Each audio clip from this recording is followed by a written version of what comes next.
Rekamnya ya. Oke, kita lanjutkan ya.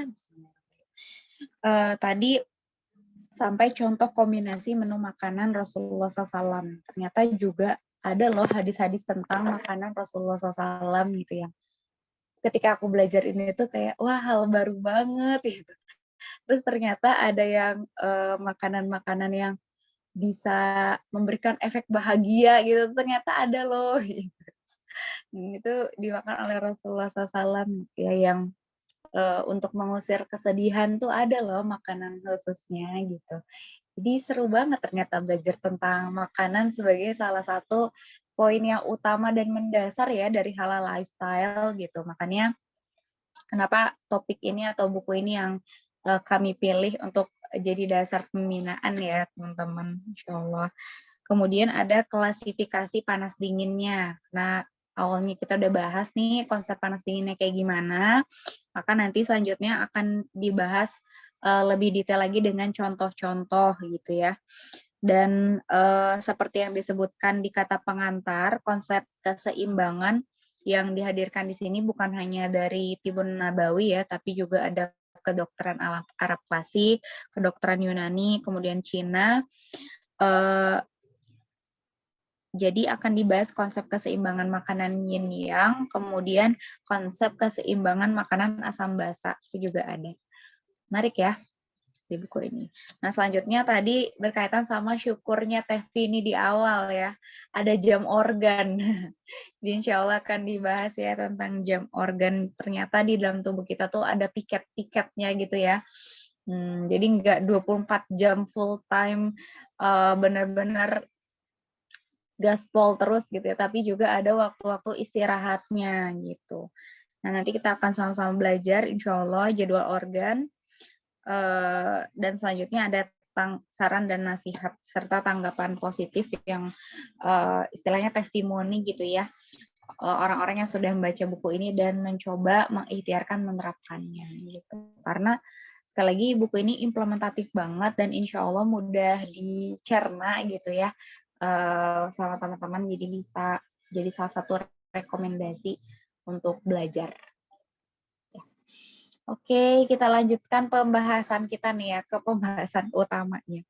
Dan sebelumnya makasih ya Teh Nabila, maaf mungkin kaget ya tiba-tiba loh kok aku gitu. Ya biasanya otomatis gitu loh Teh ya, berarti Teteh hadirnya udah dari awal gitu. Ya biasanya nge-linknya tuh kayak awal-awal hadir. Oke, kita lanjutkan ya. Bismillahirrahmanirrahim. Semoga Allah tolong kita dan sebelum kita mulai, mari kita doakan guru kita terlebih dahulu ya. Di sini salah satunya adalah Ustadz Abdurrahman Dani maupun para ulama yang menjadi wasilah adanya buku ini ya. Kita doakan semoga Allah karuniakan keberkahan ya, dimudahkan dan dilancarkan segala urusannya. Amin ya Allah ya Rabbal alamin. Oke, bahasan kita malam hari ini adalah 2 bidang ilmu yang dibutuhkan manusia sepanjang masa. Menurut teman-teman 2 bidang ilmunya tuh apa sih? Boleh jawab di kolom chat, tebak-tebakan dulu aja. Atau yang mungkin ada yang udah tahu boleh banget. Share di kolom chat.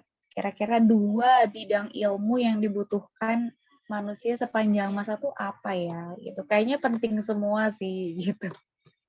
Tapi apa ya yang paling gitu? Ya, teman-teman ada yang mau menyampaikan tebakannya. Kira-kira teman-teman apa yang terpikir ketika baca posternya gitu kan? 2 bidang ilmu yang dibutuhkan manusia sepanjang masa kayak wow gitu. Ya, apa kira-kira menurut teman-teman? Dari Kang Sule katanya pendidikan dan kesehatan. Masya Allah, tabarakallah. Masih Kang Sule. Teman-teman yang lainnya, ada yang lain jawabannya? Nah, selain pendidikan dan kesehatan, kalau kata aku mah enggak misalnya, enggak deh, kayaknya yang paling mah ini ya. Boleh banget ya kalau ada pendapat lain nggak apa-apa kan kita sama-sama akan bahas. 2 bidang ilmu yang dibutuhkan manusia sepanjang masa. Satu jawaban lagi deh. Yuk, apa kira-kira? Teh Zahin apa Teh Zahin?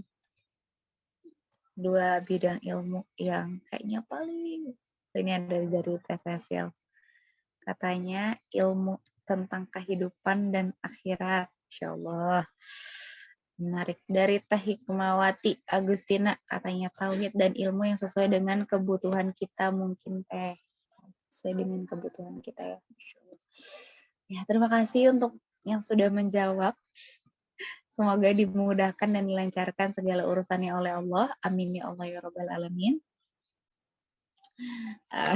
Siap.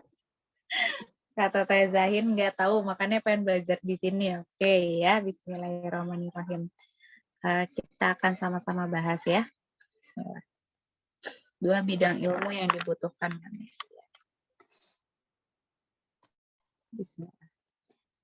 Ketahuilah bahwasannya ilmu pengobatan adalah ilmu yang sangat penting bagi manusia karena ilmu itu membahas tentang kemaslahatan manusia dalam hal kesehatan. Berarti jawabannya siapa nih? Kang Sule ya tadi ya, pendidikan dan kesehatan. Ilmu pengobatan adalah ilmu yang sangat penting bagi manusia karena ilmu ini membahas tentang kemaslahatan manusia dalam hal kesehatan. Imam Syafi'i menjelaskan pentingnya ilmu pengobatan hingga berkata, ada ya, ini di perkataan Imam Syafi'i ini ada di buku Adab Asy-Syafi'i wa Manaqibuhu oleh Ibnu Abi Hatim Ar-Razi. Ya, di halaman 244. Sampai sedetail itu loh ditulisin rujukannya ya. Jadi perkataan Imam Syafi'inya seperti ini. Janganlah kalian tinggal di suatu negeri, janganlah kalian tinggal di suatu negeri yang tidak ada padanya seorang alim atau ulama. Janganlah kalian tinggal di suatu negeri yang tidak ada padanya seorang alim atau ulama yang berfatwa kepadamu terhadap urusan agamamu, dan juga tidak ada dokter yang mengabarkan kepadamu dari perkara badanmu atau kesehatan. Udah nangkep? Udah nangkep ilmunya? Oke, sebelum dilanjutkan tadi aku lupa nih reminder ya teman-teman. Insya Allah akan ada beberapa ayat yang nanti akan disampaikan. Jadi insya Allah bakal enak banget gitu ya kalau teman-teman langsung pegang mushafnya. Jadi kalau nanti disebutkan Quran berapa ayat, Quran surat berapa ayat berapa, itu bisa banget langsung dibuka di mushaf masing-masing, selain dicatat tentunya ya, dan langsung di-highlight gitu. Diberikan tanda kalau ini tuh sudah pernah dibahas. Jadi insya Allah nanti keingetan terus gitu ya. Oh ternyata tadi misalnya yang udah dibahas Quran surat Yunus ya salah satunya. Quran surat Yunus ayat 57 gitu ya, tentang Al-Quran itu sebagai petunjuk kayak gitu ya tadi disebutkan. Nah, jadi kita ingat terus gitu ya. Jadi bisa disiapkan mushafnya jangan jauh-jauh dan disiapkan penandanya gitu biar ingat pernah dibahas. Jadi pas tilawah lagi, nah kita bisa sekalian tadabur ya ayat tersebut pernah kita bahas. Kemudian jangan lupa dipersiapkan alat tulisnya karena ya malam hari ini seperti yang disampaikan di grand opening ya, pasti di pembinaan Friday night, pembinaannya komunitas teman halal, kita akan sama-sama mengasah auditori kita ya, atau pendengaran kita, agar bisa nyambung ke hati gitu. Maka untuk bisa mengikat ilmunya, bisa disiapkan pena. Ya. Karena Allah mengajarkan manusia dengan pena. Di Quran surat Al-Alaq ya, di ayat 4 Allah mengajarkan manusia dengan pena. Jadi kalau pengen dapat ilmu Allah yang belum dititipkan di dunia ini gitu, artinya pemahaman yang tiba-tiba dapat gitu ya, ilhamnya pas lagi bahas tiba-tiba terkonek antara satu ilmu yang sebelumnya dengan ilmu yang setelahnya. Nah, jadi disiapkan pena-penanya ya. Oke, kita lanjutkan. Aku mau mengulangi tadi perkataan dari Imam Syafi'inya. Mari sekali lagi kita simak pelan-pelan dan maknai lebih dalam lagi ya, insya Allah.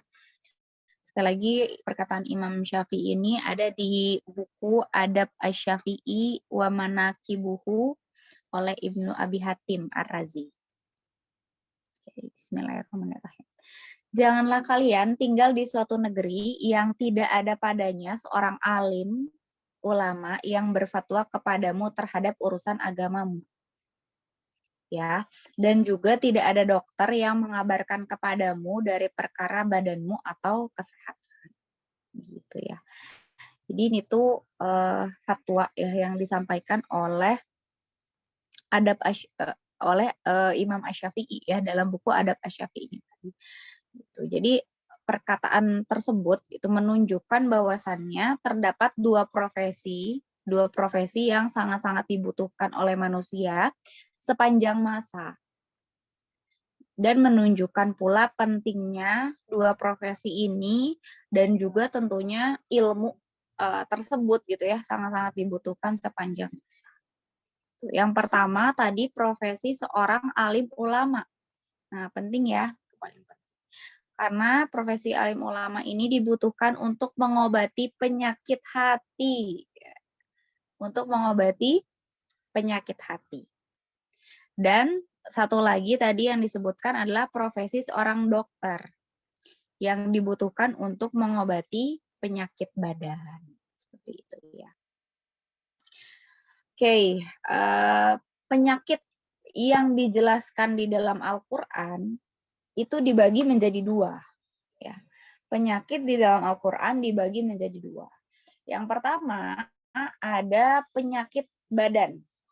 Ya. Yang pertama ada penyakit badan. Dan yang kedua ada penyakit hati. Oke. Yang pertama ada penyakit badan, yang kedua ada penyakit hati.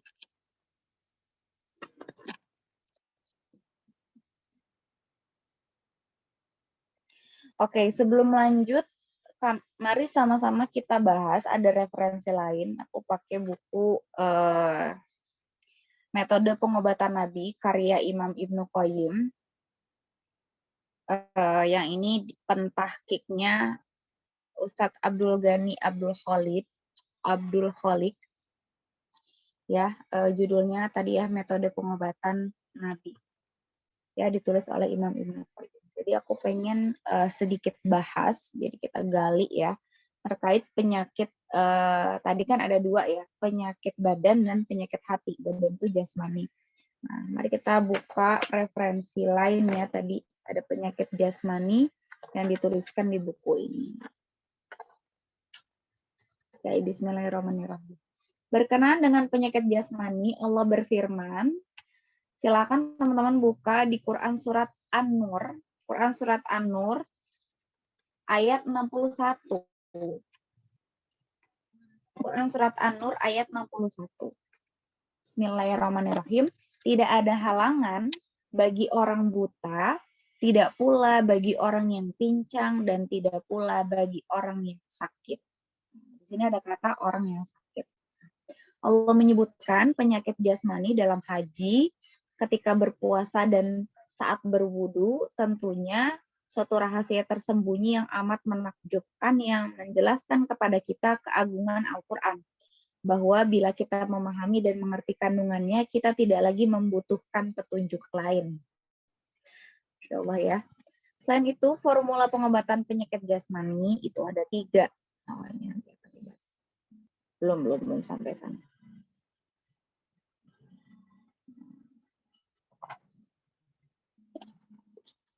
Kemudian Allah itu membolehkan orang yang sakit untuk tidak berpuasa karena tadi ya sakit atau sedang dalam perjalanan safar demi menjaga kesehatan dan stamina tubuhnya, yakni kesehatan yang tidak terganggu.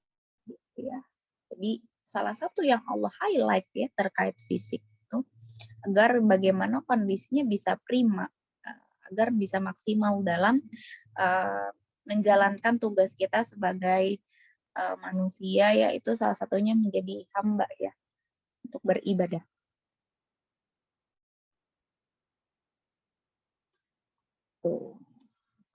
Nah, di sini disebutkan ya, kondisi sakit itu disebabkan gitu ya, salah satunya oleh zat-zat yang berbahaya yang itu mendekam di dalam tubuh kita.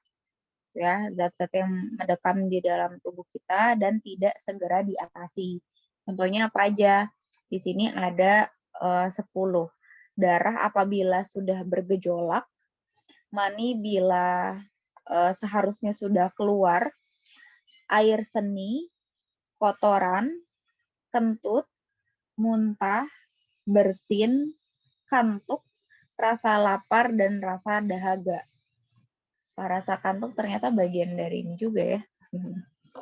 Yang bisa ternyata kalau tidak diatasi dengan segera, itu bisa menyebabkan penyakit-penyakit lain. Gitu ya. Masing-masing dari 10 zat ini bila ditahan dapat menimbulkan penyakit. Allah telah memperingatkan agar kita mengeluarkan zat berbahaya yang paling ringan sekalipun, seperti uap jahat yang mengendap di balik rambut. Gitu katanya ya. Jadi Masya Allah banget syariat tentang yang kaitannya sama jasmani sebenarnya banyak gitu ya, tentang kesehatan. Insya Allah akan kita bahas juga. Bisa diulang karena di 10 zat tadi kecepatan ngomongnya. Oh, Tadi kan yang tadi. ada darah, mani, air Oh seni, iya. kantuk, lapar sama dahaga. Terus apa lagi 4-nya? Oke. Ulangi ya tadi ya, 10 Jangan zat cepat-cepat. yang jika mendekam itu tidak atau tidak teratasi, itu akan bisa menyebabkan penyakit. Yang pertama darah, kemudian mani, kemudian air seni, kemudian kotoran, selanjutnya kentut, selanjutnya muntah, kemudian bersin, kemudian kantuk, rasa kantuk ya, ngantuk. Kemudian rasa lapar, yang terakhir rasa dahaga atau haus. Oke. Sudah ya? Ya udah. Lanjut. Seperti itu ya. Jadi Masya Allah, syariat yang berkaitan dengan penyakit jasmani ini tuh sangat-sangat diperhatikan kalau di dalam Islam gitu. Jadi sakit itu salah satu yang Allah akan berikan beberapa uzur gitu ya. Yang nanti ada ketentuan-ketentuan selanjutnya dalam syariat. Seperti tadi misalnya ya, yang seharusnya berpuasa, puasanya juga wajib. Tapi karena sakit ataupun sedang berpergian ya tadi safar, nah itu bisa digantikan di waktu yang lain. Jadi sangat-sangat sayang Allah tuh ya sama kita ya. Kita pun bisa menengok petunjuk Rasulullah SAW dalam persoalan yang sama. Kita akan menjelaskan petunjuk Rasulullah SAW dalam masalah pengobatan adalah petunjuk yang paling sempurna. Jadi merinding banget sih ketika kita akan membahas ini tuh, ya, wah makin yakin ya, ternyata syariat Islam tuh sekomprehensif itu, pembahasannya itu dalam ya gitu. Tapi mungkin selama ini kita ke-skip gitu. Jadinya dapatnya sumber-sumber yang lain dulu. Ya. Baru akhirnya ngeh, oh ini tuh ternyata ada ya di dalam Al-Quran. Gitu. Coba sekarang kita balik ya. Kita kuatkan dulu fondasinya sambil kita lihat juga referensi-referensi lain. Seperti itu ya. Itu tentang sedikit ya, tentang penyakit jasmani.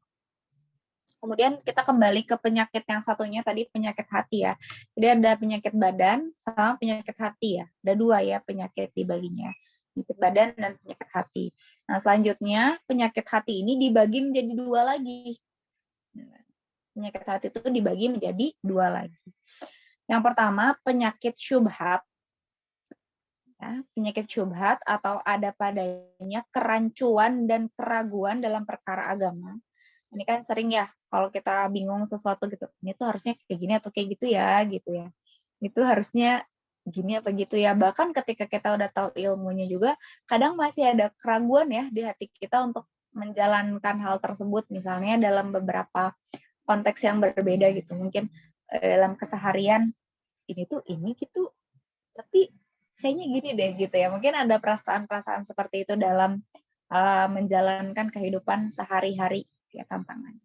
Itu termasuk penyakit syubhat atau tadi ya ada padanya kerancuan dan juga keraguan dalam perkara agama. Itu ternyata termasuk penyakit ya kalau ragu-ragu. Nah, selanjutnya penyakit hati yang kedua adalah penyakit syahwat atau hawa nafsu. Sekali ada syubhat dan syahwat, penyakit hati ya. Allah berfirman dalam Quran surat Al-Asr. Nah, ini surat yang udah familiar banget ya, insya Allah di telinganya teman-teman. Tapi mari kita maknai bersama ya. Bisa dibuka lagi di dalam Al-Qur'annya, Quran surat Al-Asr. Ya, di ayat yang terakhir, ayat ketiga ya. Illal ladzina amanu wa amilus solihati wa tawasau bil haq wa tawasau bis sabr. Kecuali orang-orang yang beriman dan mengerjakan kebajikan serta saling menasehati untuk kebenaran dan saling menasehati untuk kesabaran. Ya, saling menasehati dalam kebenaran dan saling menasehati dalam kesabaran. Jadi obatnya penyakit hati berupa syubhat dan kerancuan dalam agama itu ya salah satunya adalah saling menasihati dalam perkara kebenaran. Ya kayak di forum ini gitu ya. Insya Allah ini tuh kita sedang mengikhtiarkan untuk kita sama-sama mengajekan gitu ya. Menguatkan prinsip dan fondasi kita gitu ya dalam kebenaran agar ketika kita melakukan sesuatu itu jauh dari keraguan-raguan. Gitu. Jauh dari tadi ya penyakit syubhatnya atau kerancuannya. Ya. Jadi kita ulangi lagi, tadi penyakit dibagi menjadi dua ya, secara garis besar. Yang pertama penyakit apa? Jasmani, ya, atau penyakit fisik, penyakit badan. Yang itu nanti wilayahnya para dokter, kemudian ada terapis, ya, ada tabib, ada herbalis, dan juga yang lain-lain. Itu penyakit badan. Kemudian ada penyakit hati. Penyakit hati tadi dibagi menjadi syubhat dan syahwat. Nah, syubhat obatnya dengan al-haq ya, atau dengan kebenaran itu sendiri yang ada di dalam prinsip atau pedoman kehidupan kita sebagai seorang muslim. Apa pedoman kehidupan kita? Tentunya ada Al-Qur'an, firman Allah ya, perkataan Allah. Kemudian ada sunnah yang dicontohkan langsung oleh Rasulullah SAW dan juga perkataan para ulama. Jadi penjelasan-penjelasan terkait Al-Quran maupun sunnah gitu ya, itu kita perlu lihat juga rujukan para ulama, keterangan-keterangan para ulama. Kadang kalau kita baca doang gitu ya dengan segala keterbatasan kita, ini maksudnya apa gitu. Kurang nangkep ya gitu. Tapi ketika dijelaskan lebih detail oleh Allah ya, kita akhirnya bisa lebih memaknai, oh maksud Allah tuh seperti ini. Oh maksud hadis yang disampaikan oleh Rasulullah SAW gitu ya, hadis ini maksudnya tuh seperti ini gitu. Nah, itu akan jadi lebih jelas ya. Jadi penyakit hati berupa syubhat, obatnya adalah al-haq atau ya kebenaran yang ada dalam pedoman hidup kita, Al-Quran maupun As-Sunnah. Kemudian tadi penyakit hati yang kedua ada syahwat ya. Nah, syahwat ini obatnya dengan sabar. Gitu. Kita akan bahas ya sedikitnya. Al-haq. Kita kembali lagi tadi ke obat dari penyakit syubhat, yaitu al-haq atau al-yakin, bahasanya ya, al-yakin. Adalah pedoman hidup kita yang sekali lagi untuk mengobati penyakit hati berupa syubhat dan kerancuan. yang membuat hati kita ragu-ragu, yang membuat hati kita was-was. Jadi kalau kita udah belajar sesuatu ya, pesan dari Imam Syafi'i, kalau kita udah belajar sesuatu, bulatkan yang telah kita belajar itu dengan penuh keyakinan 100% gitu. Jangan ada keraguan ya. Kalaupun ternyata yang kita pelajari itu masih ada salah-salahnya gitu. Belum tepat sepenuhnya gitu. Pemahaman kita tuh belum utuh terkait pembahasan tersebut. Tetap aja gitu ya, yakin dulu 100%. Jangan sampai ada celah. Ketika kita belajar lagi, dan ketika kita upgrade nih ya, belajar lagi gitu. Ternyata yang sebelumnya ada yang keliru ya, gitu. Ada yang kurang tepat ya, misalnya. Maka perbaiki yang keliru itu, ya, pemahaman kita yang keliru itu, kemudian bulatkan lagi keyakinan kita, ya, terkait hal tersebut. Jadi jangan setengah-setengah, ya, jangan 99% juga, enggak. Keyakinan itu harus bulat, harus 100%. Makanya kita harus minta tolong terus ke Allah, gitu. Karena kita sangat-sangat jauh dari kesempurnaan. Manusia itu bahkan disebutnya oleh Rasulullah SAW itu bukan manusia gitu ya. Setiap anak Adam itu, nah, setiap anak Adam, ya, lebih detail gitu ya. Setiap anak Adam itu banyak sekali kesalahan dan dosanya, hilafnya.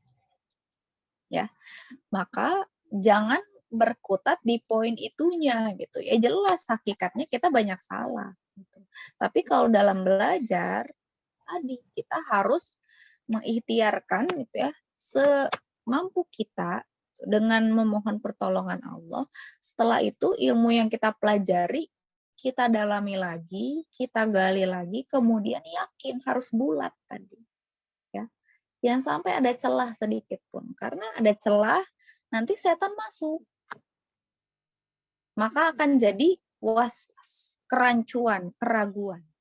Ya, ada di Quran surat An-Nas ya, waswisu fi sudurin. Jadi benar-benar tuh yang hatinya tuh dibuat gonjang-ganjing gitu ya, dibuat was-was, tidak tenang. Karena bisikan setan. Maka untuk bisa terhindar dari hal tersebut, pertama tadi kita harus memohon pertolongan Allah, kemudian bulatkan. Meskipun tadi dengan segala keterbatasan kita. Nah, selanjutnya kita belajar lagi, ternyata yang kemarin-kemarin salah gitu ya, belum tepat, kita perbaiki. Ternyata konsep tentang, misalnya ya, karena kita bahas tentang tadi hati gitu ya, konsep hati itu kemarin-kemarin keliru ya gitu. Ternyata banyak yang kurang tepat gitu, misalnya tentang akal, tentang hati gitu, misalnya. Oh, kurang tepat ya udah. Ya Allah maaf yang sebelumnya salah. Ya Allah yang ini tolong bimbing kalau memang benar. Berikan keyakinan di dalam hati hamba ini. Dan bismillah ya Allah, semoga kedepannya bisa lebih dikuatkan lagi keyakinan. Gitu. Karena kita bicara tentang iman ya teman-teman. Iman itu kan keyakinan. Jadi kalau misalnya kita nggak yakin ya, ragu, susah gitu ya. Nah, ini yang ternyata termasuk penyakit gitu. Kalau kita bingung menentukan sesuatu ya, bingung milih A atau B ya gitu. C atau D ya, atau enggak A plus B atau C plus D ya gitu. Nah, ini tuh termasuk penyakit ternyata ya. Penyakit yang harus kita obati, ikhtiarkan obati ya. Dengan tadi ya, dengan kembali kepada pedoman hidup kita, Al-Qur'an maupun As-Sunnah serta keterangan para ulama. Gitu ya, Masya Allah. Itu tentang penyakit hati yang kategori syubhat ya. Yang kedua, penyakit hati tadi ya terkait syahwat. Syahwat ini disebutnya hawa nafsu ya, nama lainnya hawa nafsu. Allah berfirman masih di Quran surat Al-Asr tadi ya, ayat 3. Ini memang disebutkan juga oleh beberapa ulama bahwa kalau Al-Quran itu kita coba ambil intisarinya gitu, yang paling inti, ya selain di Al-Fatihah, pendapat yang lain juga menyebutkan itu intinya ada di Quran surat Al-Asr. Gitu ya, yang 3 ayat itu. Yang 3 ayat ada modalitas di sana tentang waktu ya, dan juga di sini yang di ayat ketiga tentang poin saling menasehati. Tadi tentang kebenaran ya. Nah, yang selanjutnya perkara kesabaran ya. Perkara kebenaran dan kesabaran kan di situ ya. Nah, dari penjelasan di atas dapat diketahui bahwa syahwat atau penyakit hati yang kedua tadi dapat diobati dengan kesabaran. Ya, sebagaimana kita ketahui bahwa sabar itu ada 3 ya, dibagi menjadi 3. Secara umum ya, detail-detailnya lebih dalamnya bisa digali kembali. Salah satunya mungkin yang bisa jadi referensi dari Riyadhus Shalihin bab 3 ya, sabar itu. Nanti bisa digali lagi ya ayat-ayatnya, kemudian juga hadis-hadis yang berkaitan tentang sabar ya. Semoga bisa jadi jalan menguatkan hakikat tentang sabar itu sendiri ya, yang sebelumnya kita bahas ya. Ada yang pertama filosofis, kemudian ada konseptual, baru operasional. Nah, jangan langsung kayak caranya sabar aja gitu kan. Tapi mari maknai kembali gitu. Sabar itu sendiri apa gitu ya hakikatnya. Dari mulai filosofis dan konseptual. Insya Allah ada ya di Riyadhus Shalihin, itu salah satu yang bisa dijadikan referensi. Tapi secara umum malam hari ini kita bahas sabar itu dibagi menjadi 3 ya. Yang pertama, bersabar di atas ketaatan kepada Allah. Bersabar di atas ketaatan kepada Allah hingga dia menunaikan ketaatan tersebut. Jadi Masya Allah ya, dalam menjalankan ketaatan kepada Allah itu ya kita harus sabar. Gitu. Mungkin rasanya itu tidak sesenang atau semengasyikkan ketika kita berurusan dengan hal-hal yang sifatnya entertain gitu kan, menyenangkan gitu ya, membuat bahagia, bahagianya tuh bukan bahagia, senang gitu tadi ya. Karena ada hal yang perlu kita korbankan gitu dalam ketaatan itu ya. Karena ketaatan itu kan bentuk dari cinta, pembuktian cinta kita kepada Allah. Pembuktian bahwa kita itu betul-betul yakin, dia kita itu statusnya hamba, seorang hamba, dan Allah itu Tuhan kita. Sehingga untuk membuktikan cinta itu perlu pengorbanan. Ya, ya perlu pengorbanan. Dan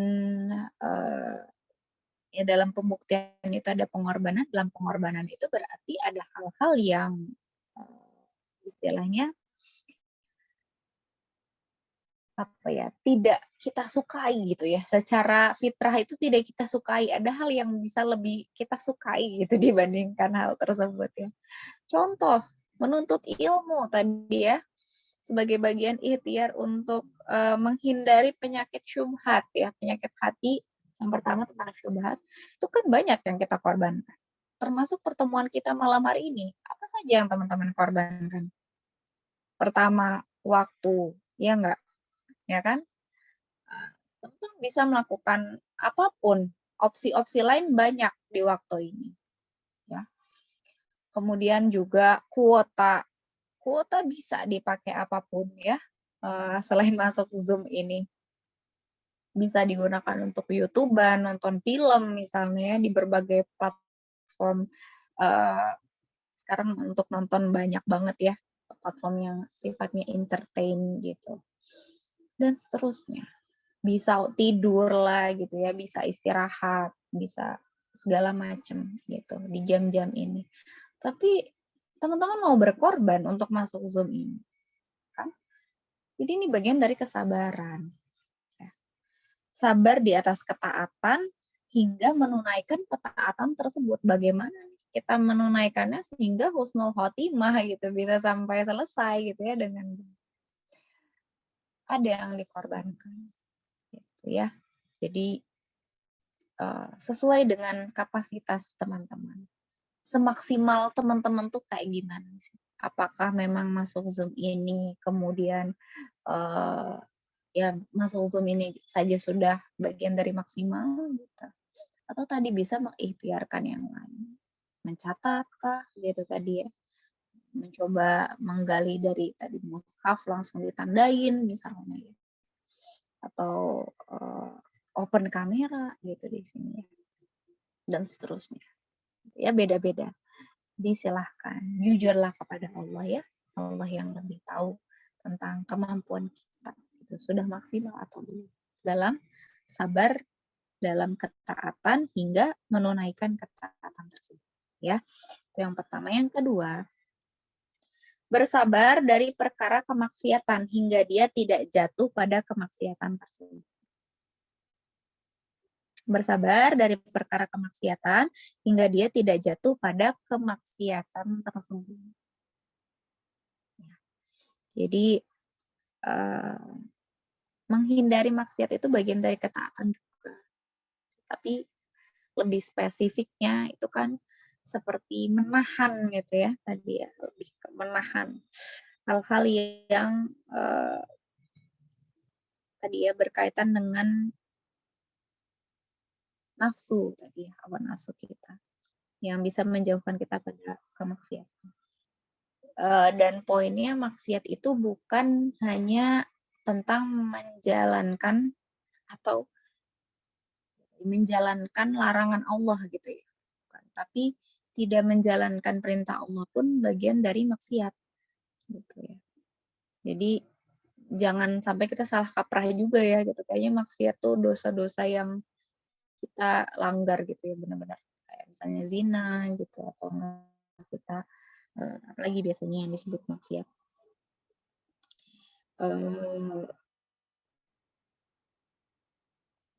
Bermaksiat kepada Allah. Biasanya konteksnya banyaknya di zina ya, gitu misalnya. Tapi banyak hal lain juga yang dimaksud dengan maksiat.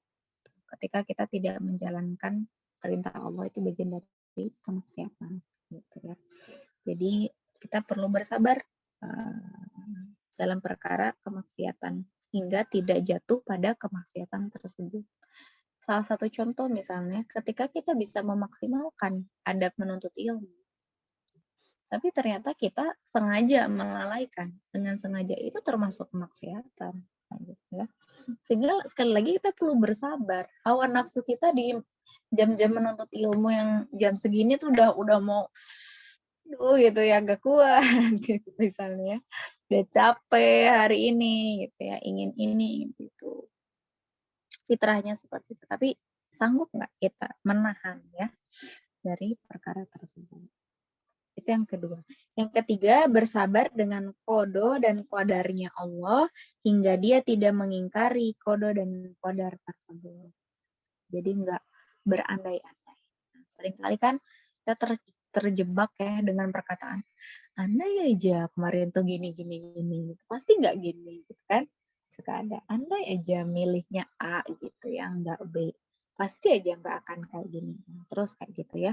Nah, hati-hati karena itu bisa termasuk kepada perilaku tidak sabar ya, yang membuat kita jadi semakin kuat tuh penyakit hatinya ya, terkait syahwatnya. Nah, jadi kita perlu bersabar dengan qada dan qadarnya Allah hingga tidak mengingkari qada dan qadar tersebut. Gitu ya.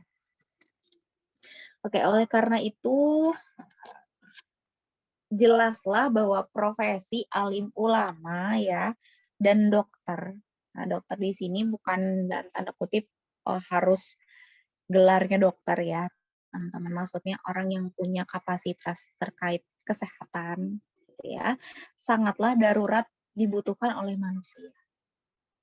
Dua cabang ilmu ini ya. Alim ulama dan dokter sangatlah darurat dibutuhkan oleh manusia. Bahkan di dalam Al-Quran, Allah telah menyebutkan tentang prinsip-prinsip fondasi pengobatan dan kedokteran. Sebagaimana Imam Ibnu Qayyim berkata, bahwasannya kaidah-kaidah pengobatan pada penyakit fisik atau badan telah disebutkan dalam Al-Quran terbagi menjadi 3 hal. Nah, ini perlu di-highlight ya. Di dalam Al-Quran ada kaidah-kaidah pengobatan pada penyakit fisik atau badan yang telah disebutkan di dalam Al-Quran ya tadi ya. Ada dibagi menjadi 3. Yang pertama adalah menjaga kesehatan. Yang pertama, menjaga kesehatan. Yang kedua adalah menjaga pantangan. Yang pertama, menjaga kesehatan. Yang kedua, menjaga pantangan. Yang ketiga, dengan cara mengosongkan unsur-unsur berbahaya yang mengganggu tubuh. Mengosongkan unsur-unsur berbahaya yang mengganggu tubuh. Ya. Nah, ini ada dalam kitab Zadul Ma'ad, jilid ke-4, halaman 352. Ya, keterangan tersebut Imam Ibnu Qayyim. Nah, jadi ada 3 gitu ya yang di-highlight di dalam Al-Quran terkait jasmani ya, terkait kesehatan. Yang pertama menjaga kesehatan, kedua menjaga pantangan, ketiga mengosongkan unsur-unsur berbahaya yang mengganggu tubuh. Yang sering kali kita skip di zaman ini tuh banyak orang yang udah dibahas ya di 2 pekan yang lalu. Disebutnya apa? Menyebut dirinya apa gitu generasi saat ini. Ternyata bukan generasi rebahan lagi, tapi generasi apa? Waktu itu jompo ya, Vin ya. Nggak si jompo nih gitu ya. Pas udah tahu metabolic age gimana, Vin? Ini nih ya udah cek ini juga komposisi tubuh gitu. Ternyata masih banyak PR nih yang ke-skip ya terkait jasad. Padahal salah satu yang penunjang gitu ya, ibadah untuk maksimal itu ya jasad gitu ya salah satunya. Maka perlu kita perjuangkan jasad itu ya. Nah, Allah menjadikan asal penciptaan manusia dalam keadaan yang sehat.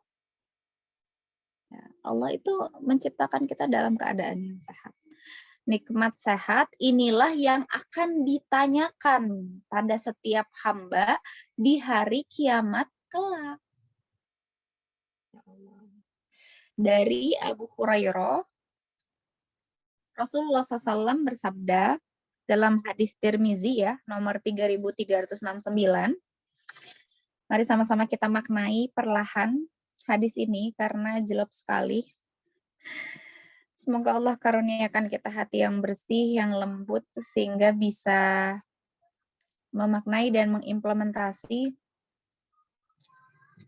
hadis ini. Bismillahirrahmanirrahim.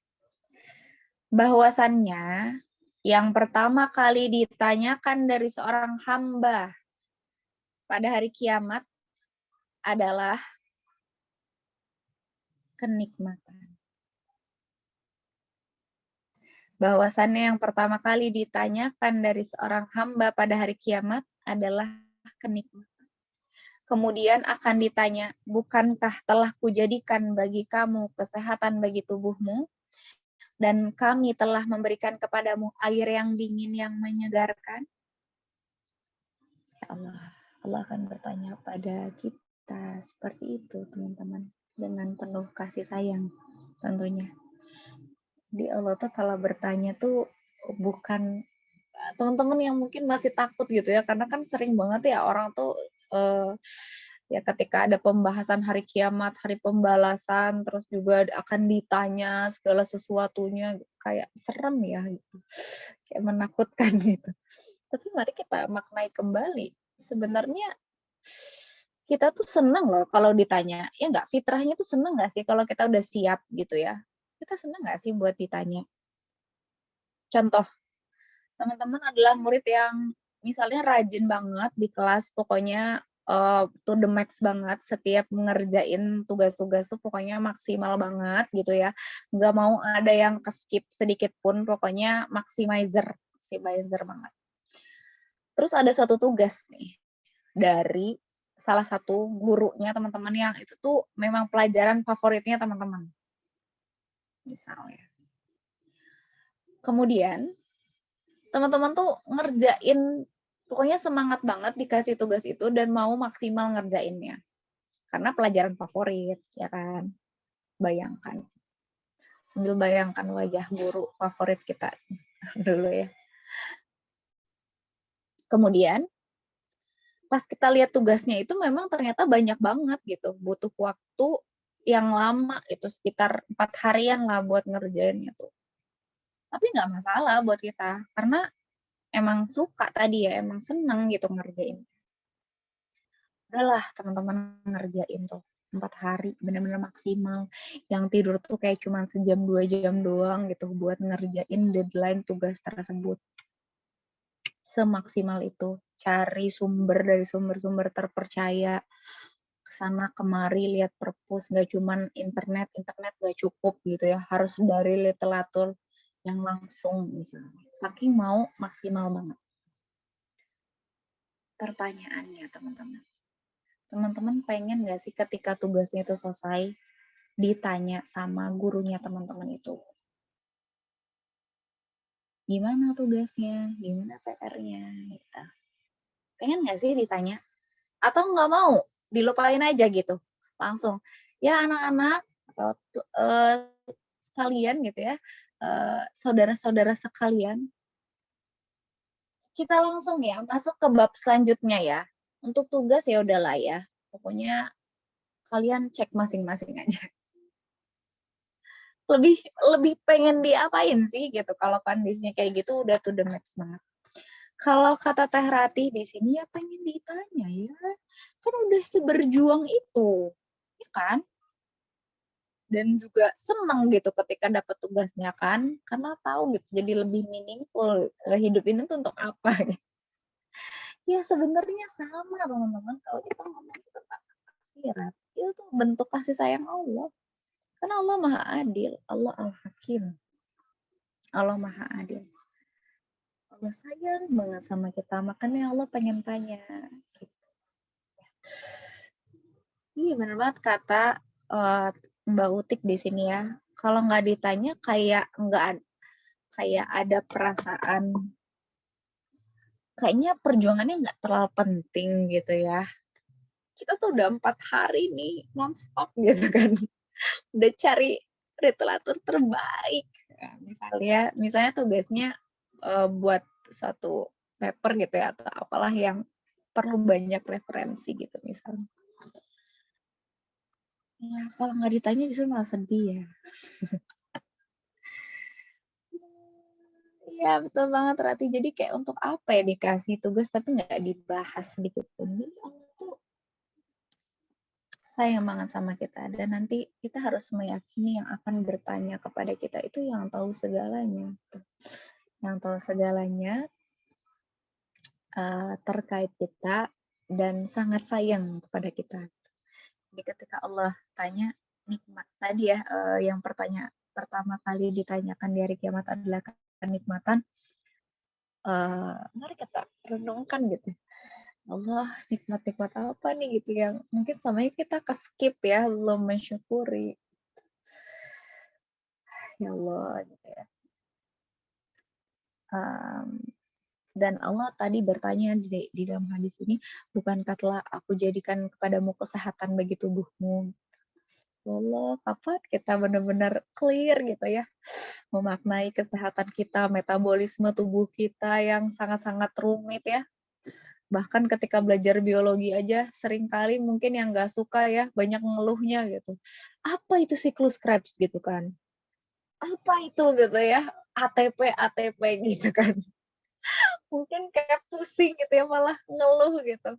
Nggak memaknai, itu tuh baru istilahnya teori-teori yang dibuat untuk memudahkan kita memahami gitu ya, sedikitnya gambaran tentang bagaimana kompleksnya metabolisme tubuh kita gitu. Tapi kita nggak dapet poin itunya. seringkali karena salah fokus akhirnya ya Allah gitu ya. Yang dilihatnya apa gitu ya. Malah yang sulitnya tadi, rumitnya untuk dihafalkan gitu. Jadi nggak nerep gitu ya. Ya Allah, kalau kita maknai bagaimana perpindahan energi di dalam tubuh kita sampai itu bisa menghasilkan energi untuk kita hari ini berkedip ya teman-teman, masih kedip dengan normal kan? Alhamdulillah ya. Denyut jantung bisa detak gitu ya hari ini ya. Masya Allah. Kemudian kita bisa ngomong, ya ampun ya, salah satunya Allah karuniakan waktu untuk bicara gitu ya di hadapan teman-teman. Ini kan semuanya dari energi yang Allah titipkan melalui tadi serangkaian proses di dalam tubuh dan Allah akan bertanya pada kita tentang hal itu. Dan kami telah memberikan kepadamu air yang dingin yang menyegarkan. Siapa di sini yang terakhir kali mungkin orang-orang yang teman-teman yang puasa kali ya hari Kamis kemarin capek banget aktivitasnya. Pas buka zet zet zet. Aduh, klek klek klek gitu kan. Seger banget. Atau Vini nih habis olahraga ya Vin hari Kamis. 30 menit setelah olahraga nggak boleh dulu minum gitu kan. Udah kayak puasa tuh padahal udah haus banget ya gitu ya bilangnya. Terus aku minum sekarang, saya bilang gitu tuh Vini. Aku minum sekarang. Tunggu, Vin. Karena kamu merasakan kenikmatan yang sesungguhnya gitu ya. Kenikmatan yang hakiki gitu. Tahan, tahan. Nah, begitu diminum. Ya Allah. Nggak bisa berkata-kata. Cuman bilang, Alhamdulillahirrahmanirrahim. Itu pun sampai nggak ada suaranya gitu. Saking nikmatnya ya, Vin ya. Masya Allah. Kalau habis aktivitas berat yang benar-benar tadi dahaga tuh udah kayak, sehaus itu ya. Mas minum tuh. Seger banget. Ternyata Allah akan tanya juga kita. Saking sayangnya Allah ya kepada kita, Allah akan tanya nikmat tersebut kepada kita. Sudahkah kita syukuri? Masya Allah ya. Dan Allah berfirman dalam Quran surat At-Takasur ayat 8. Ya, surat yang familiar juga ya teman-teman, bisa dibuka lagi, dicek lagi juz 30 nih ya, At-Takasur ayat 8. Summa latus alunna yauma idzin anin na'im. Kemudian kamu pasti akan ditanya pada hari itu tentang kenikmatan. Ya Allah. Jadi ya teman-teman di Friday Night disiapkan ya syukur-syukurnya gitu tadi ya di awal. Kenapa? Karena biar kita tuh dengan penuh kesadaran gitu ya, dengan segala keterbatasan kita, kita ikhtiarkan untuk bisa bersyukur gitu ya. Agar kita pantas, Allah pantaskan kita tergolong pada hamba-hambanya yang bersyukur yang sedikit sekali gitu kan disebutkan ya. Salah satunya di Quran surat Saba ya. Nah, Quran surat Saba disebutkan bahwa sedikit sekali hambaku yang bersyukur. Ya Allah. Jadi Bismillah, semoga Allah karuniakan kita kekuatan untuk syukur dan kita termasuk orang-orang yang syukur. Dan disampaikan waktu itu oleh Ustadz Nuzul Zikri bahwa orang yang bersyukur itu saking sedikitnya ya teman-teman, orang yang paling gitu ya Allah karuniakan kekuatan untuk bersyukur, itu pun beliau itu belum bisa mensyukuri benar-benar seluruhnya nikmat Allah yang Allah karuniakan pada dirinya saat itu. Saking nikmat Allah tuh baik teman, cuman seringkali kita ke skip ya gitu. Sekali lagi kita salah fokus tadi, malah ke hal-hal yang membuat kita terkena penyakit tadi ya, penyakit syubhat dan syahwat gitu, maupun akhirnya berdampak kepada penyakit badan gitu, psikosomatis ya yang kita tahu ya. Karena apa? Karena kita nggak tahu ilmunya, nggak kuat fondasinya, nggak kuat prinsipnya, al-haqnya atau al-yakinnya tadi. Ya. Jadi akhirnya tergonjang-ganjinglah ya hati kita. Ya. Oke. Ya Kak, tadi di Quran surat At-Takasur ayat 8, kemudian kami pasti akan ditanyai pada hari itu tentang kenikmatan. Di sini ada kata kenikmatan. arti kata kenikmatan dari ayat di atas salah satunya adalah nikmat sehat. Ya, sehingga kesehatan juga termasuk kenikmatan yang akan dimintai pertanggungjawabannya di hadapan Allah. Nah, Allah menugaskan kita dengan penuh kasih sayangnya ya tadi. Sekali lagi ingat ya, dasar Allah menugaskan kita tuh ingin Allah Ar-Rahman Ar-Rahim, Maha Pengasih Maha Penyayang, sayang banget sama kita, memberikan kita karunia berupa sehat gitu ya. Dan ada di hadis riwayat Bukhari nomor 6412 atau hadis riwayat Tirmizi 2311. Hadis ini familiar banget ya teman-teman. Mari sama-sama kita maknai kembali. Dari Ibnu Abbas, Rasulullah SAW bersabda, ada dua kenikmatan yang banyak manusia tertipu pada keduanya. Ada dua kenikmatan yang banyak manusia tertipu pada keduanya, yaitu nikmat sehat dan nikmat waktu luang. Rasulullah SAW juga bersabda dari sahabat Abu Bakar As-Siddiq radhiyallahu an di hadis riwayat Tirmizi nomor 3558, mohonlah ampunan dan afiat. Mohonlah ampunan dan afiat. Sesungguhnya seorang hamba tidak memperoleh karunia yang lebih baik setelah memperoleh al-yakin dari menerima al-afiyah atau penjagaan Allah dari sakit dan bencana. Masya Allah ya. Kita maknai sekali lagi hadisnya, pelan-pelan. Mohonlah ampunan dan afiat. Mohonlah ampunan dan afiat. Sesungguhnya seorang hamba tidak memperoleh karunia yang lebih baik. Jadi seorang hamba, kita semua di sini nggak menerima kenikmatan atau karunia yang lebih baik dari ini gitu ya. Gitu ya, udah yang paling baik. Jadi selain memperoleh al-yakin dari menerima al-afiyah atau penjagaan Allah dari sakit dan bencana. Masya Allah, teman-teman, kalau Allah karuniakan kita hari ini sehat, kemudian terbebas dari bencana ya. Sambil kita doakan juga saudara-saudara kita yang Allah berikan ujian dengan kasih sayangnya ya. Diberikan bencana, karena kalau Allah sayang pada suatu kaum Allah akan ujikan ya. Tapi Allah sayang banget sekali lagi karena Allah Ar-Rahman Ar-Rahim. Dan ternyata Allah dengan kasih sayangnya itu akan memberikan hamba-hambanya salah satunya al-afiyah, nikmat yang tadi ya, karunia yang lebih baik dari apapun, penjagaan Allah dari sakit dan bencana. Mari sama-sama kita syukuri malam hari ini. Maka di sini terkumpul antara penjagaan agama yaitu dengan iman dan penjagaan dunia yaitu kesehatan. Udah ketangkep poinnya teman-teman? Di sini terkumpul antara penjagaan agama yaitu iman dan penjagaan dunia yaitu kesehatan. Seseorang tidaklah didapati kesempurnaan pada dirinya di dunia dan akhirat kecuali dengan sekali lagi al-yakin dan al-afiyah. Al-yakin di sini diartikan untuk mendapatkan akhirat, sedangkan al-afiyah diartikan untuk seorang yang dijauhkan dari penyakit hati maupun penyakit badan. Gitu teman-teman. Masya Allah. Jadi kalau kita simpulkan lagi tadi dua bidang ilmu yang dibutuhkan manusia sepanjang masa. Yang paling urgent adalah ilmu tentang ini ya, kesehatan hati dan kesehatan fisik.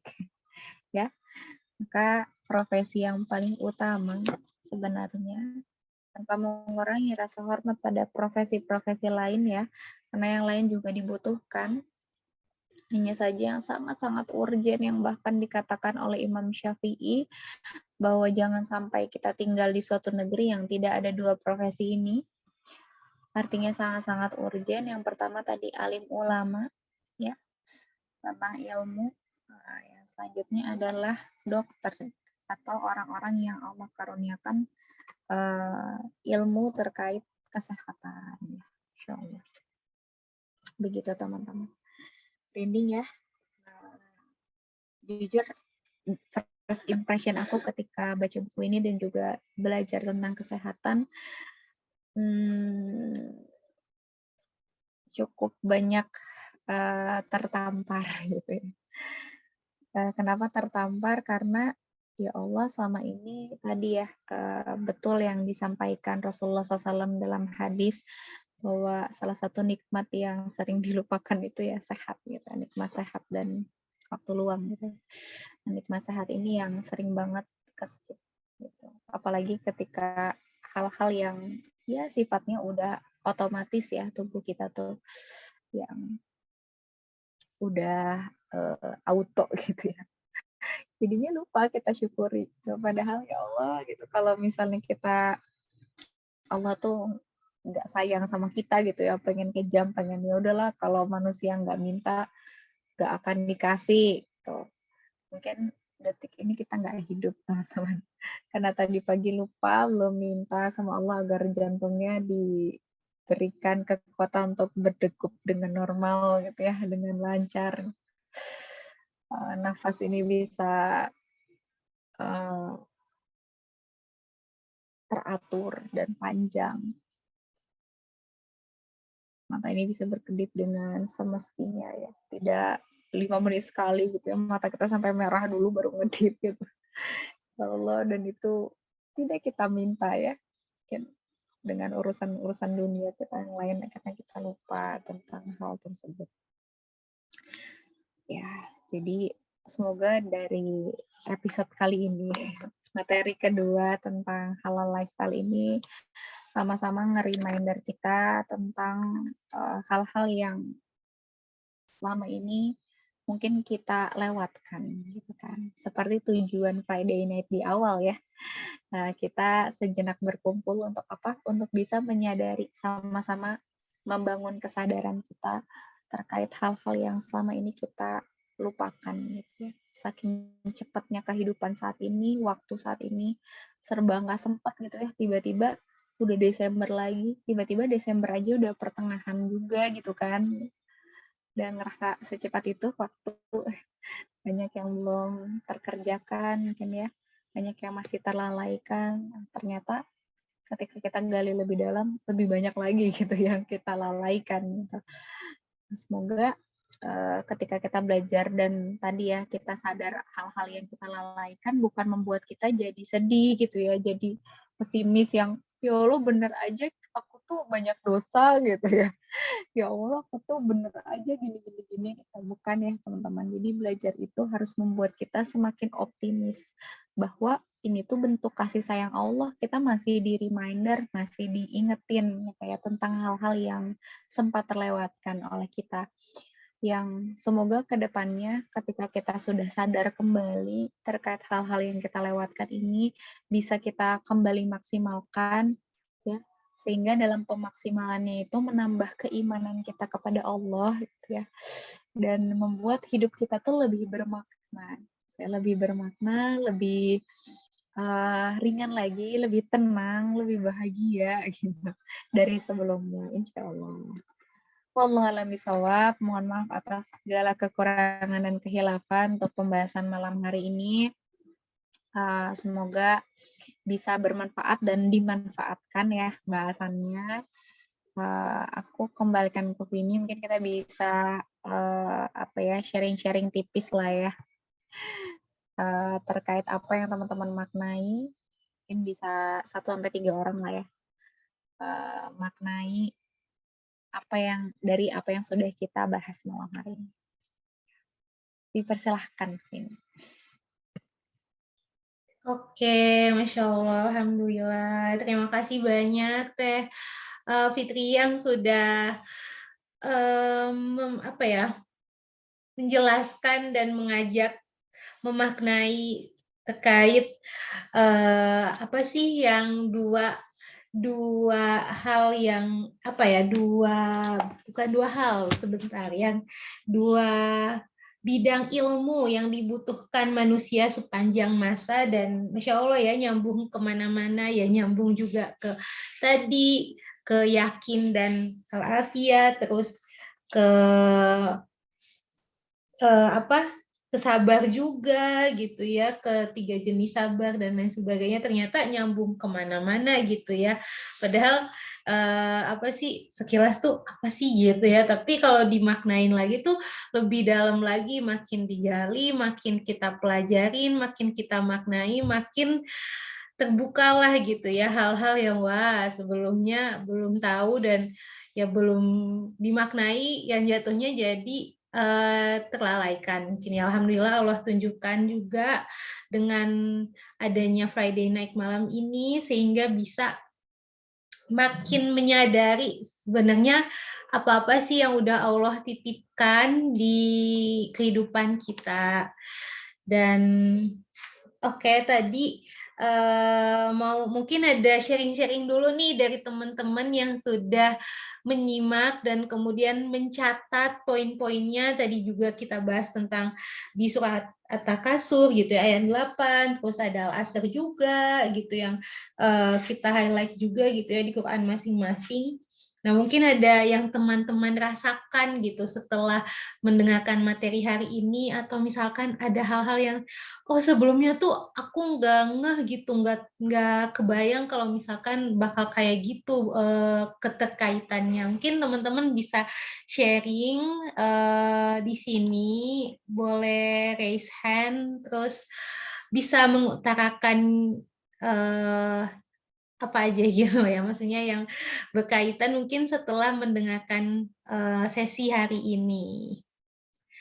Ada yang mau sharing? Tes, kedengaran suara saya? Ada. Oke, Kak Fari, silahkan. Oke, ini pertanyaan saya ini yang pertama ya. Tadi Oh, kan Kak Fitri kan bilangnya al yakin ya, al yakin akhirat dan al afiyah. Jauhkan dari penyakit hati dan badan. Ini maksudnya apa ya, yang pernyataan ini? Ini pertanyaan yang pertama. Kemudian yang kedua, apa ya? Ini saya coba buka dulu. Yang kedua itu yang syubhat itu dalilnya di Quran surat berapa, ayat berapa? Itu yang kedua. Kemudian yang ketiga itu ada di komentar saya tuh, ada di Zoom itu kan ada, saya udah tulis komentar itunya ya.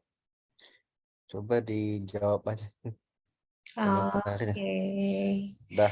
Iya, oh berarti ini pertanyaan dulu ya, Teh. Oke, baiklah. Mungkin kita sesi tanya jawab dulu. Nanti setelah itu bakal sesi berbagi ya antar sesama yang belajar malam hari ini.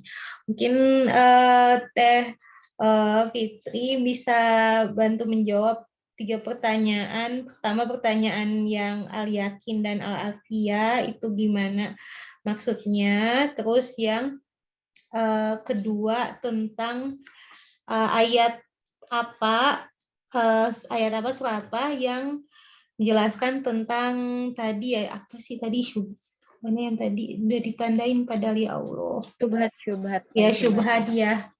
Terus yang ketiga ada di chat, nanti satu-satu deh Teh. Oke. Sama yang keempat itu tadi kan ada 3 kenikmatan yang ditanyakan hari kiamat ya. Pertama kan kenikmatan, terus kedua sama ketiga itu apa? Sesuai urutannya. Dan itu cukup, nggak ada lagi. Oke, siap-siap. Tapi yang keempat kurang jelas. Kenikmatan Teh di hari kiamat tuh akan Maksudnya ditanya yang kenikmatan. ditanya hari kiamat itu sesuai urutan kan ada gini Pak. Yang ditanya pada hari kiamat sesuai urutan. Pertama itu kan ada kenikmatan, kedua ada apa, ketiga ada apa ya. Tuh maksudnya. Oke. Oke, siap. Baik. Ya, kepada Teh Fitri dipersilakan. Oke, bismillahirrahmanirrahim. Izin jawab tadi ya. Beberapa pertanyaan yang ditanyakan oleh Kang Ahmad Faris. Bismillahirrahmanirrahim. Semoga Allah tolong dalam menjawab. Yang pertama tentang tadi al-yakin dan al-afiyah, itu ada di hadis riwayat Tirmizi, bisa dicek ya. Hadis riwayat Tirmizi 3558. Hadis riwayat Tirmizi 3558. Jadi di sini Rasulullah SAW bersabda, mohonlah ampunan dan afiat katanya. Karena sesungguhnya seorang hamba tidak memperoleh karunia yang lebih baik setelah memperoleh al-yakin dari menerima al-afiyah. Nah, jadi karunia tertinggi kalau berdasarkan hadis ini gitu ya, jelaskan bahwa yang pertama itu memperoleh al-yakin. Karena al-yakin itu keimanan gitu ya, nama lain dari ilmu dan keimanan. Yakin gitu kan. Udah diserap ke bahasa Indonesia, yakin ya kan. Kalau bahasa Arabnya yakin, pakai Q gitu ya, pakai kof. Jadi iman itu kan tentang yakin. Gitu, tentang yakin. Bagaimana efek dari yakin ketika kita menjalankan segala sesuatu itu benar-benar tidak ada keraguan gitu. Betul-betul kita itu bisa mempertanggungjawabkan apa yang kita kerjakan gitu. Kayak tadi, seyakin itu ngerjain tugas yang dikasih sama salah satu guru favorit kita karena kita udah nyari udah ikhtiar gitu ya. Udah minta tolong sama Allah, udah berikhtiar nyari dari berbagai literatur misalnya yang terpercaya dan dapat kita pertanggungjawabkan. Akhirnya gimana perasaan kita? Yakin gitu kan? Nggak ada yang kalau ditanya tuh kita bisa jawab gitu. Ini sumbernya ini gitu ya. Terus juga bukan blogspot gitu ya sumbernya tuh, bukan kata-kata siapa gitu, tapi orang-orang yang bisa dipertanggungjawabkan gitu, keilmuannya. Jadi kita tuh yakin kalau jawabkan. Guru kita nanya apa lagi tuh tadi tentang tugasnya, kita bisa jawab karena kita benar-benar seyakin itu ya karena ilmu gitu. Jadi pengertian yakin di sini tuh luas ya. Ada tentang bisa nyambung ke keimanan, bisa nyambung ke ilmu juga gitu. Karena ya kita nggak bisa beriman gitu tanpa ilmu ya. Jadi ya yang menjadi landasannya iman dan ilmu gitu ya. Nah, setelah memperoleh keyakinan, ternyata kenikmatan atau karunia lain gitu yang itu tinggi derajatnya, makanya perlu kita mohon ampunan dan afiat gitu ya, afiat di sini ya tadi gitu, menerima al-afiyah, afiat, menerima al-afiyah. Apa di situ? Penjagaan Allah dari sakit dan bencana. Makanya meskipun kita tahu ujian tadi ya Allah itu sayang kepada umatnya dengan cara salah satunya mengujinya gitu ya. Dan ujian Allah itu kan beda-beda ya.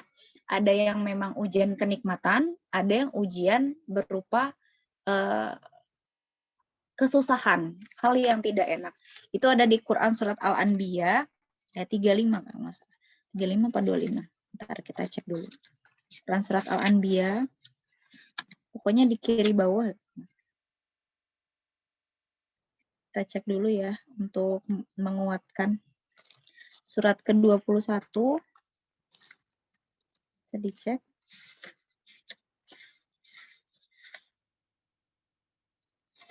Ayat 35 ya, Al-Anbiya 35 tentang ujian, hakikat ujian ya. Bismillahirrahmanirrahim. Setiap yang bernyawa akan merasakan mati. Kami akan menguji kamu dengan keburukan dan kebaikan sebagai cobaan. Jadi yang namanya ujian itu bukan hanya keburukan aja, kebaikan juga bisa jadi ujian kalau kita nggak syukuri itu kan. Jadi sekali lagi di sini disebutkan Quran surat Al-Anbiya ayat 35, kami akan menguji kamu dengan keburukan dan kebaikan sebagai cobaan. Keburukan dan kebaikan sebagai cobaan. Dan kamu akan dikembalikan hanya kepada kami. Jadi semua yang ada di dunia ini, selagi kita masih ada di dunia, ini ujian. Gitu. Nah, tapi ya kita sebagai seorang muslim tidak diperkenankan untuk meminta suatu ujian yang berupa keburukan. Karena Islam itu hakikatnya mudah dan memudahkan. Tidak ada syariat itu yang tujuannya itu ingin kita berat. Nggak ada. Meskipun ketika menjalankannya, kita merasa berat gitu ya. Hakikatnya ya, fitrahnya. Tapi itu bukan tujuan dari diciptakannya syariat Islam. Kayak tadi misalnya, apakah guru yang favorit kita tadi memberikan tugas itu karena ingin kita berat? Enggak kan, gitu. Itu bagian dari pendidikan agar kita itu belajar sesuatu gitu kan dari tugasnya. Begitu juga Allah gitu. Dan meskipun kita tahu pahala sabar itu tanpa batas gitu ya, salah satunya di Quran surat Az-Zumar ayat 10 gitu. Tapi kita nggak boleh minta hal-hal yang membuat kita, ya Allah pengen diuji gitu ya. Ya Allah pengen sakit, kan katanya sakit itu bisa menggugurkan dosa-dosa. Gitu. Ya Allah pengen kena bencana gitu-gitu. Nah itu nggak boleh, hal yang dilarang. Gitu ya. Makanya itu salah satu nikmat selanjutnya dari level yakin tadi. Setelah dapat keyakinan gitu ya dari Allah, al-yakin, keajegan gitu dalam berprinsip dan berkehidupan. Nikmat selanjutnya yang Allah karuniakan yang tidak ada lagi gitu ya. Selain itu yang nikmat yang lebih baik adalah menerima al-afiyah. Al-afiyah, penjagaan Allah dari sakit dan bencana. Makanya kita perlu minta itu sama Allah. Kan mohonlah ampunan dan al-afiyah tadi ya. Penjagaan Allah dari sakit dan bencana. Karena dalam kondisi sehat dan terhindar dari bencana, kita bisa memaksimalkan ibadah kita yang lain. Gitu. Bisa to the max. Ya. Nah, kalau beda lain halnya ketika Allah yang karuniakan itu kepada kita gitu ya. Nah, maka kita perlu menjalani dengan ya kesabaran tadi ya, dengan hal-hal lain gitu, sudut pandang lain. Tapi intinya kita tidak boleh meminta ujian berupa keburukan. Makanya mintalah al-afiyah. Semoga bisa dipahami ya sedikitnya terkait al-afiyah. Wallahu a'lam bishawab. Penjagaan Allah dari sakit dan bencana. Itu yang poin yang pertama. Kemudian tadi tentang ini ya. Oke, tentang syubhat. Syubhat itu tentang kerancuan dan keraguan dalam perkara agama. Tadi beberapa dalil yang dibahas, salah satunya ada Quran surat Al-Asr ayat 3 ya. Jadi salah satu yang membuat kita itu ajek gitu ya. Yakin lagi. Awalnya nih udah samar-samar, udah rancu nih, bingung gitu ya. Nah, salah satunya adalah dengan saling menasehati dalam kebenaran. Dengan kebenaran, dengan ilmu itu sendiri gitu ya. Jadi kita yakin lagi gitu ya. Dan tadi dalilnya selain Quran surat Al-Asr itu ada di An-Nas, Quran surat An-Nas ya. Waswisu fi sudurin nas. Nah, jadi setan itu punya peran juga gitu ya untuk membuat kita terkena penyakit hati berupa penyakit syubhat gitu ya, membisiki was-was ke dalam diri kita. Jadi kalau kita udah melakukan sesuatu, kalau kita belum melakukan dibuat tuh kita udah belum ya gitu. Contohnya mungkin ada nggak di sini yang pernah ngerasain kayak udah wudu belum ya tadi, gitu, atau enggak udah batal belum ya tadi. Nah, hal-hal sesederhana itu pun bisa dimasuki was-was oleh setan gitu. Jadi syubhat, kerancu gitu ya. Waswisu fi sudurin, yang membisikkan was-was, kekhawatiran ke dalam diri kita. Kalau udah wudunya bener nggak ya tadi? Gitu. Jangan-jangan kamu belum maksimal gitu wudunya. Dibuat seperti itu was-was gitu ya. Dan untuk bisa menanggulanginya di Quran surat Al-Asr tadi ya ayat 3 menasihati dalam kebenaran salah satunya ya, dengan ilmu, dengan musyawarah seperti ini. Dan di Quran surat Asy-Syura ya sampai ada suratnya gitu, musyawarah.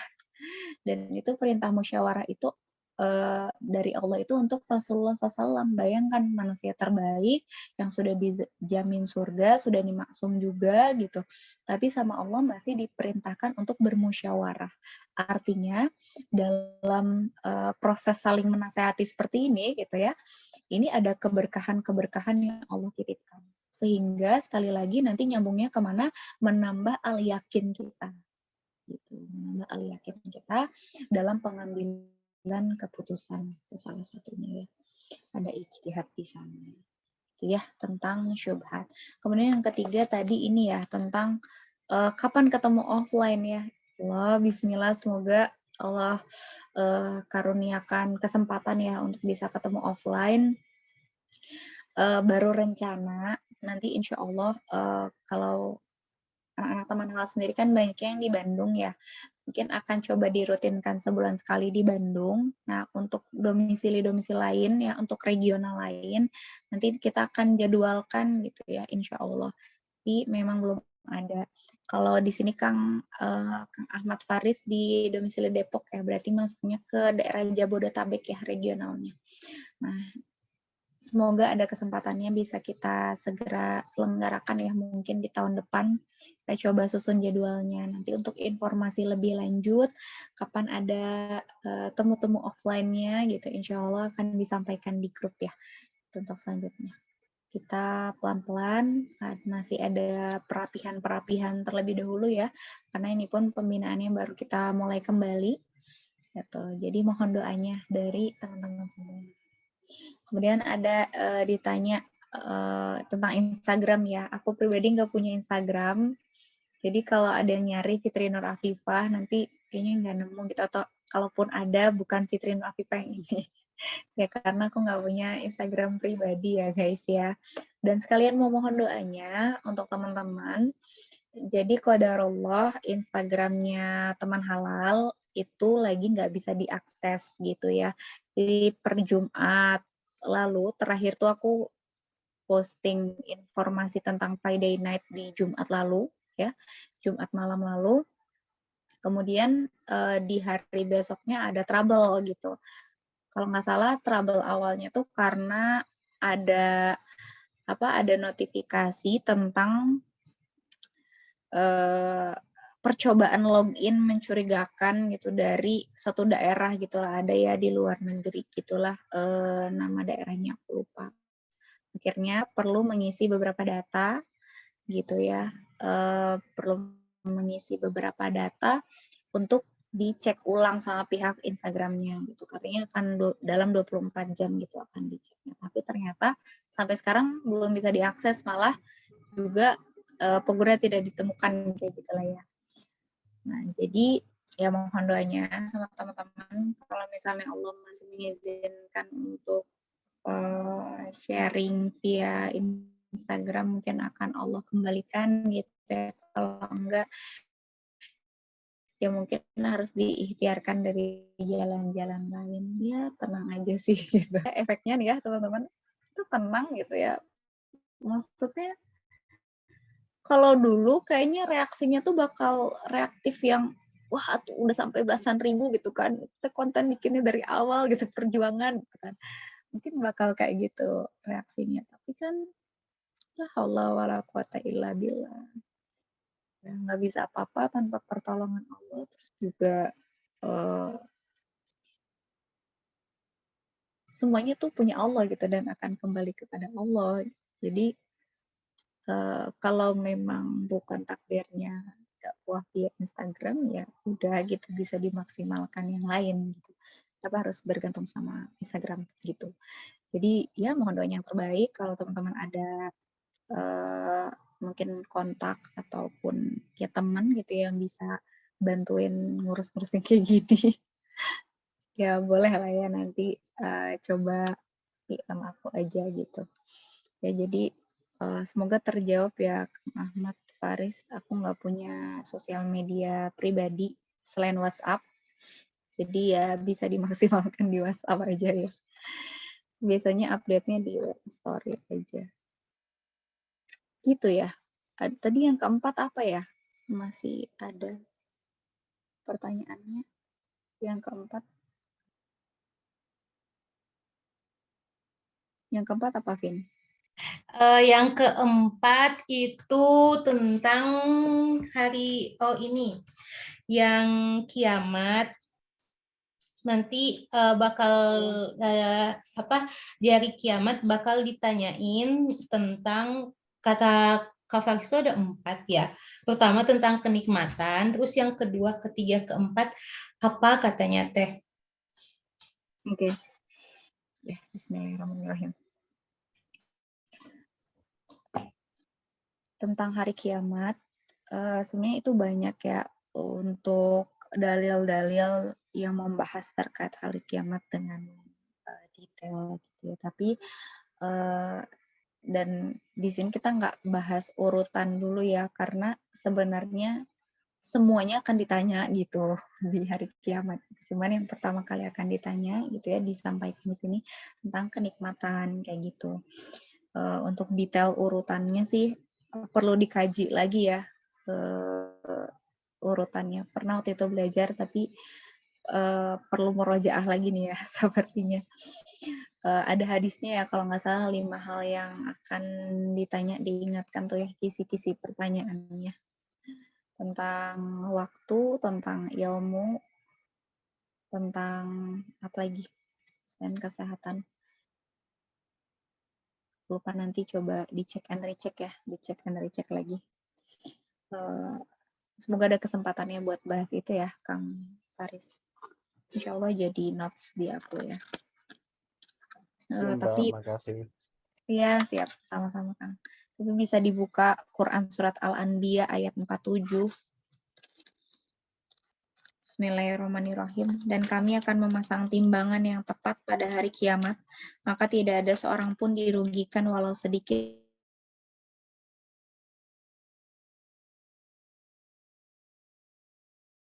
Sekalipun hanya datang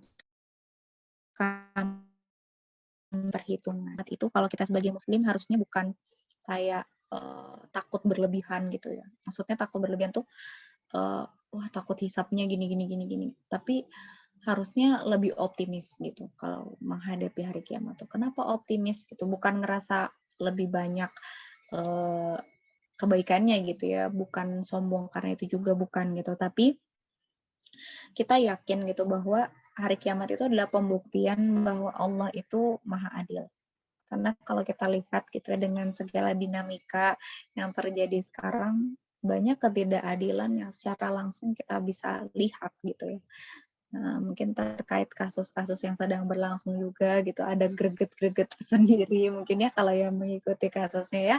Ini ya, aku cuma dengar update dari Vini aja.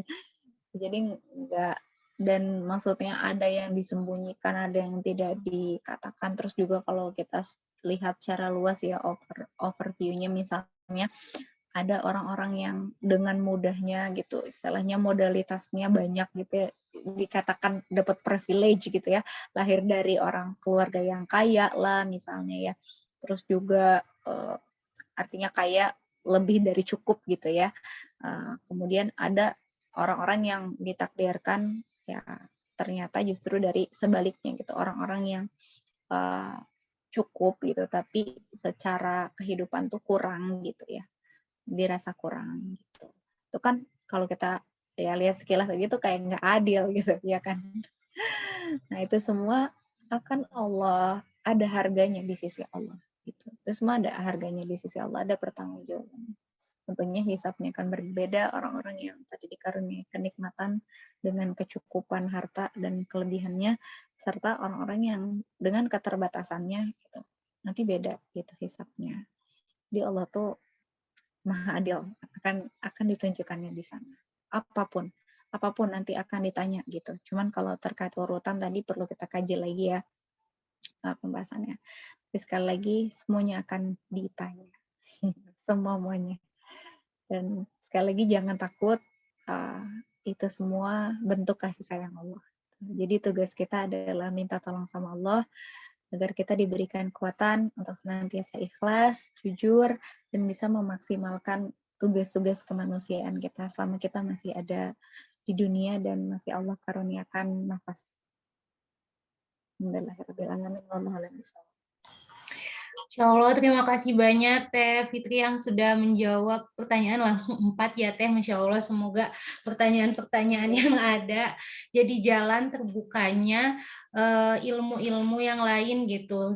Karena pertanyaan itu bisa jadi jalan kebaikan buat yang lain. Jadi bisa jadi orang itu tuh relate tapi nggak ditanya atau nggak kepikiran, tapi lewat jalan pertanyaan yang ada itu bisa jadi jalan kebaikan buat orang yang lain. Jadi terima kasih banyak kepada Kak Faris ya tadi sudah bertanya, dan terima kasih banyak kepada Teh Fitri yang sudah menjawab. Semoga ini jadi jalan kebaikan yang lebih luas lagi.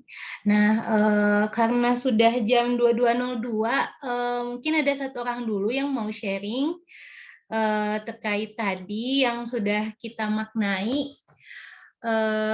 materi hari ini. Ada mungkin barangkali? Dia ya dia. Ayo Teh Dia. Masya Allah. Ini suaranya jelas nggak? Teh? Jelas banget sampai ke sini jelas. Masya Allah ya sebenarnya di jam ini kan tadi sempat telat ya masuknya gitu tapi ternyata baru dibahas juga pas masuk. Alhamdulillah berarti pertolongan Allah gitulah, ternyata belum ketinggalan jauh gitu materinya, ternyata baru mulai. Dan ya tadi sih seperti yang disampaikan juga sama Teh Fitri, semakin belajar tuh semakin merasa tertohok gitu, tapi memang penyakit aku gitu khususnya pribadi tuh kalau udah tertohok kadang jadi down gitu. Nah dulu kan sempat ini juga ya sharing sama Teh Fitri gimana nih, aku udah punya ilmu tapi terus habis itu tuh gimana gitu. Nah jadinya kan overthinking gitu, nanti ilmunya kalau belum bermanfaat gimana gitu, apa masih tulisan aja atau gimana gitu. Nah ketika belajar alhamdulillah gitu ya, Allah berikan wasilah lewat teman halal gitu ya. Dulu yang pas awal-awal ini ya, awal-awal kajian itu alhamdulillah masih ada gitu catatan-catatannya. Nah pas udah break itu aduh mana lagi ya gitu Fredenat, itu nunggu-nunggu nih, tapi alhamdulillah Allah kasih jalan lagi untuk ikut. Dan setelah memahami tadi ya materi yang 2 bidang ilmu itu kaget sih gitu sebetulnya, oh ini ya gitu. Memang aku kan baru beli tuh bukunya karena memang penasaran gitu. Belum dibaca semua karena pengen memaknai satu persatu gitu, sedikit demi sedikit bareng gitu ya sama Teh Fitri sama teman-teman yang lain.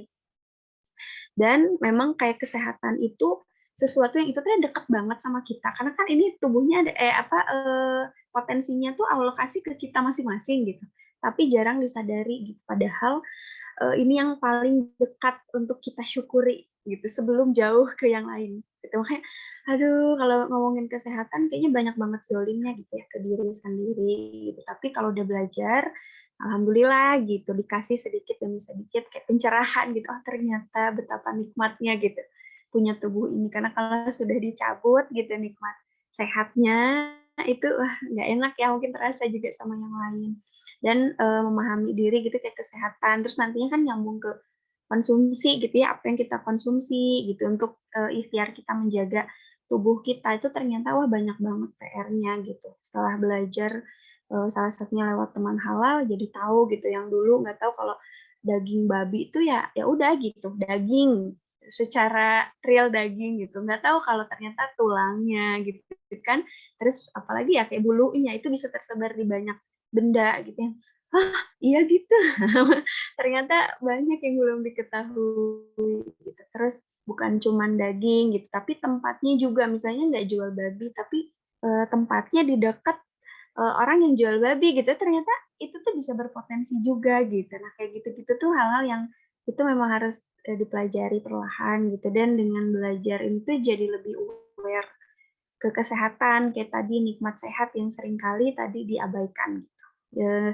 Disepelekan gitu di nikmat yang terdekat itu. Nah, mudah-mudahan kedepannya bisa istiqomah gitu kan, bisa lebih baik lagi, bisa diamalkan sedikit demi sedikit dalam ikhtiar menjaga titipan Allah ini.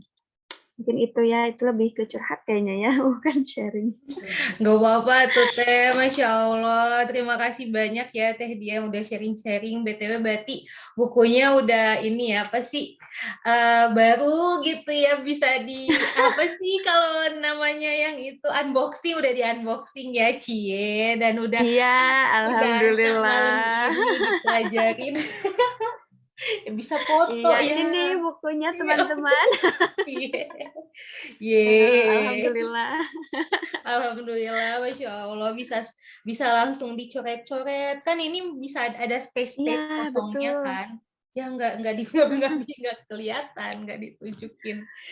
Ya maksudnya itu space-nya masih ada yang kosong, jadi biar sekalian aja nulis di situ gitu. Jadi pas buka itu tuh, oh ini dibahas di FN materi kedua nih, hal lifestyle. Ya, terus kalau bingung bisa di murojaah lagi denger recordnya gitu. Insya Allah, makasih banyak ya Teh Dia yang udah sharing dan mereminder kembali tentang bebong dan turunannya yang bisa ada di sekitar kita ya, bab 1. Masya Allah, nggak kerasa udah jam 22.07 teman-teman. Terima kasih banyak ya sudah belajar malam hari ini. Mungkin sebelum kita tutup, kita abadikan dulu momen kita bersama di malam hari ini. Silahkan open cam buat kita foto bersama dulu. Aku hitung 1 sampai 5 buat open cam ya. Oke, 1, 2, 3, 4. Ada Tevit ya di situ ya. Tevit ngisi Ini Teh. dipanggil gak mau, coba sini. Malu Jenai, padahal udah ini 5. Oke, udah. Mari kita foto ya. Silahkan siapkan senyum terbaiknya. Aku hitung sampai 3 ya. 1, 2, 3. Lagi 1, 2, 3. Oke. Masya Allah, alhamdulillahirabbil alamin. Terima kasih banyak teman-teman yang sudah hadir di FN malam hari ini. Terima kasih banyak buat Teh Fitri yang sudah membagikan membagikan ilmunya malam hari ini. Semoga jadi jalan kebaikan dan jadi jalan kesadaran buat kita agar bisa mengimplementasikan ilmu yang kita udah dapatkan hari ini dan sebelum-sebelumnya di kehidupan sehari-hari. Kita cukupkan belajar kita malam hari ini dengan sama-sama melafazkan hamdalah bersama-sama. Alhamdulillahirabbil alamin. Istighfar sebenar-benarnya sampai hati kita tenang. Astagfirullahaladzim, astagfirullahaladzim. Rabbana taqabbal minna innaka antas samiul alim. Ya Allah, terimalah ikhtiar belajar kami malam hari ini dan kita sempurnakan dengan doa kafaratul majelis. Subhanakallahumma wa bihamdika asyhadu alla ilaha illa anta astaghfiruka wa atubu ilaik. Amin ya rabbal alamin. Wabillahi taufiq wal hidayah. Wassalamualaikum warahmatullahi wabarakatuh. Terima kasih banyak teman-teman semuanya. Waalaikumsalam warahmatullahi wabarakatuh. Sampai jumpa di Friday night selanjutnya. Iya, sampai jumpa. See you.